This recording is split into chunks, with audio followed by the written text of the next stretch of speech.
ঘাসফুল শিবিরের বিশাল সমাবেশ। তাই সমাবেশের আগে বড়োয়া জুড়ে চলছে জোর কদমে প্রস্তুতি। উল্লেখ্য, আগামী 1 জানুয়ারি তৃণমূল কংগ্রেসের 27তম প্রতিষ্ঠাতা দিবস সগৌরবে পালিত হচ্ছে বড়োয়া ব্লকের।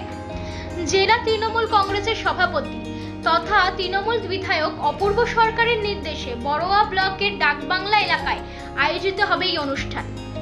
ব্লকের সহকারী সভাপতি মাহে আলমের নেতৃত্বে আজ থেকেই সেই কর্মসূচির প্রস্তুতি জোর কদমে নিতে দেখা গেল ডাকবাংলা এলাকায়। নতুন বছরের শুভেচ্ছা জানাতে দলীয় পতাকা ও ফেস্টুন দ্বারা সাজিয়ে তোলা হচ্ছে কান্দি ডাকবাংলা সড়কের দুই পাশ। অপরদিকে নতুন বছরের শুরুতেই হওয়া এই সমাবেশ থেকেই আগামী লোকসভা নির্বাচনের দলীয় সমস্ত কর্মীদের ঐক্যবদ্ধ করার সিদ্ধান্ত নিয়েছে বড়োয়া ঘাসফুল শিবিরের নেতৃত্ব। আপনারা জানেন যে আগামী 1 জানুয়ারি তৃণমূল কংগ্রেসের 27তম প্রতিষ্ঠাতা দিবস। সেই উপলক্ষে আজকে বড়ুয়া জুড়ে তৃণমূল কংগ্রেসের কর্মীরা পতাকা, পোস্টার, ব্যানার লাগানোর কাজ সকাল থেকেই শুরু করেছেন।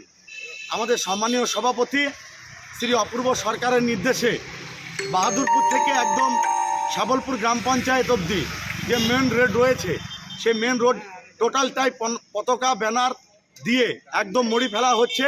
কারণ আমাদের দলের যে প্রতিষ্ঠাতা দিবস, সেই প্রতিষ্ঠা দিবসকে পালনকে কেন্দ্র করে ইতিমধ্যে কর্মীদের মধ্যে একটা উৎসাহ অবপনা দেখা দিয়েছেন। মুর্শিদাবাদ থেকে Victor Banerjee report, U Bangla TV. U Bangla TV, হৃদয় ছুঁয়ে যায়।